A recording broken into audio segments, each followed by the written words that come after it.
നിങ്ങളുടെ വാർദ്ധക്യം വരെയും ഞാൻ അങ്ങനെ ആയിരിക്കും. എങ്ങനെ?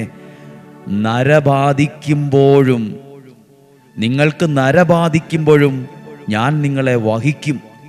ഞാൻ നിങ്ങളെ സൃഷ്ടിച്ചു, നിങ്ങളെ വഹിക്കും, ചുമലിലേറ്റി രക്ഷിക്കുകയും ചെയ്യും. നരബാധിക്കുമ്പോഴും.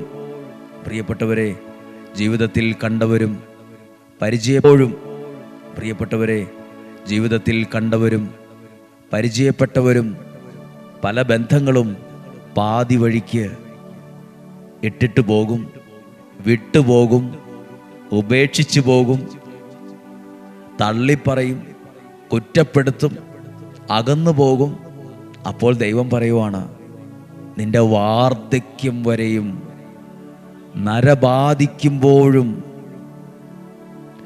ദൈവത്തിൻ്റെ വലിയ ദൈവവചനം കേൾക്കുന്ന നിന്നെ നല്ല പ്രായത്തിൽ കുറച്ചു നാൾ സ്നേഹിക്കുന്നല്ല, നരബാധിക്കുമ്പോഴും വാർദ്ധക്യം വരെയും.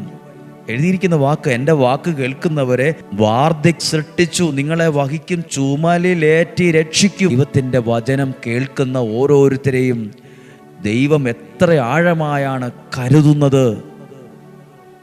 നിങ്ങളുടെ പ്രിയപ്പെട്ടവർ പോലും ഒരു പ്രശ്നം വന്നപ്പോൾ, പ്രതിസന്ധി വന്നപ്പോൾ മുഖം വീർപ്പിച്ചു, ദേഷ്യപ്പെട്ടു, ഒറ്റപ്പെടുത്തി, കുറ്റപ്പെടുത്തി, തള്ളിക്കളഞ്ഞു. എന്നാൽ ദൈവത്തിൻ്റെ വചനം ശ്രവിക്കുന്ന അവരോട് ദൈവം ഉറപ്പ് പറയുവാണ്, നിങ്ങൾക്ക് നരബാധിക്കുമ്പോൾ വാർദ്ധക്യം വരെയും ഞാൻ നിൻ്റെ കൂടെ ഉണ്ടായിരിക്കും. എന്ന് പറഞ്ഞാൽ പാതി വഴി പോകില്ല, ദൈവം നിൻ്റെ കൂടെ ഉണ്ടെന്ന്, ദൈവത്തിൻ്റെ അത്ഭുതം നീ കാണുമെന്ന്, ദൈവത്തിൻ്റെ ഇടപെടൽ നീ അനുഭവിക്കുമെന്ന്. പ്രിയപ്പെട്ടവരെ, ആ വാക്യം എന്നെ ഒരുപാട് സ്വാധീനിച്ചു. നമ്മൾ